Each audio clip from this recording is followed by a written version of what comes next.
agree with intolerance or bigotry or any of those things, I don't want to stand against minorities. It is not the point of freedom of speech.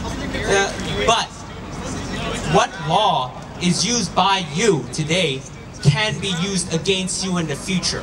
While these laws might protect you today, these laws, you'll be in opposition to these laws in the future.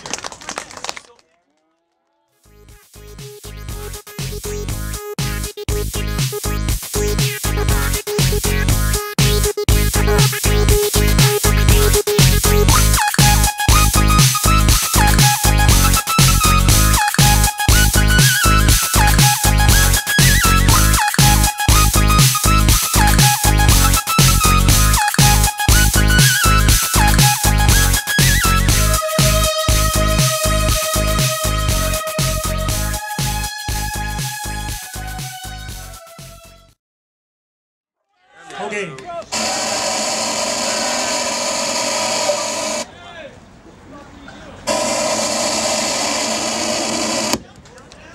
Let's try this again. All right. So there's a reason I'm defending freedom of speech. And the reason for that is quite straightforward.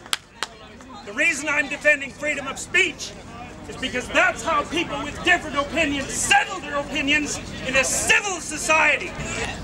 Okay, so perhaps some of the arguments you heard, especially on the Facebook, especially on the internet, are especially disagreeable. They're offensive, they're controversial.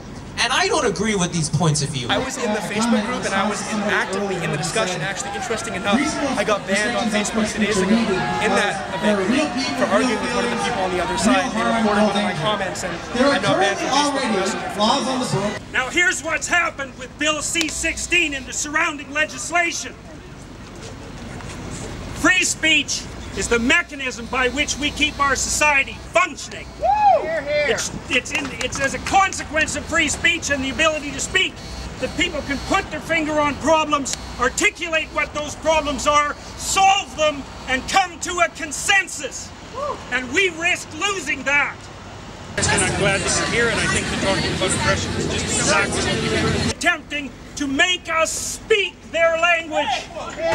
They're going to criminalize not speaking the correct words. And we're not doing it. I'm not doing it. I can tell you that. That's not a good thing. Okay. And the fact that it happens to arise out of this particular issue, you know, the transgender issue, it has to arise somewhere. But I think that the principle that I'm discussing transcends any localized elements of its argument. You're having too much energy. You have ADHD. Not being able to read words, you're dyslexic. But tattooing your body and cutting off your genitals is not mental illness, it's just another Sunday. I believe, from what I've read, I haven't read every document, from what I've seen, Bill C-16 is essentially a bill that protects transgender people so that you can't misgender them, and if you do, depending on the context, you can be targeted for hate crime. What really concerns me about the bill isn't really naturally the nature. Well, I disagree with hate discrimination laws in general. I think freedom of expression association encompasses things like discrimination, encompasses things like racism, even though I personally disagree with racism. So on the surface, like on the level ground field, I disagree with hate speech laws in general. Actually, I just assume we got rid of the whole hate speech thing, because I think it's unbelievably dangerous to drive people who hate underground and not let them talk. It's partly because you don't know where they are, and you don't know what they're doing, and you can't refute them. Okay.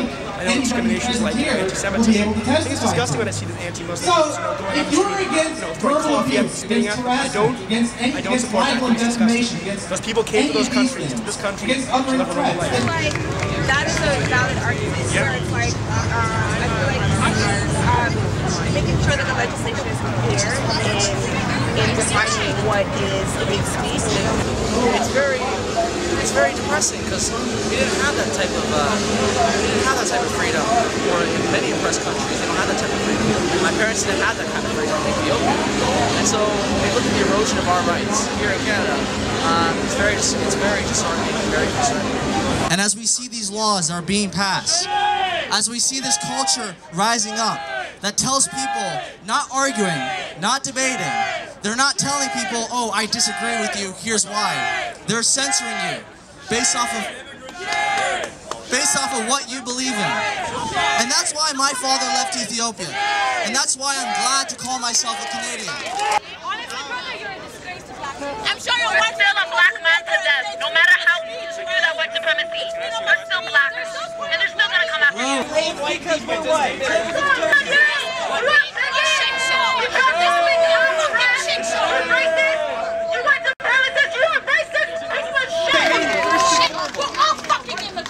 I'm also an immigrant. I was born and raised in the Philippines. I moved here 2008 when I was 17 years old.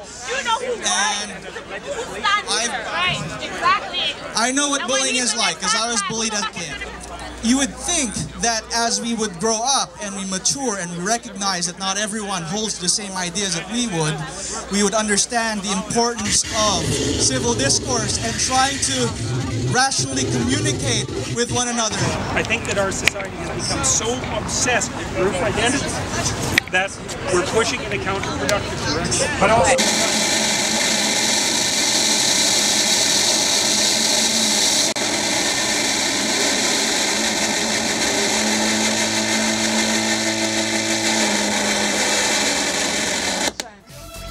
thank you.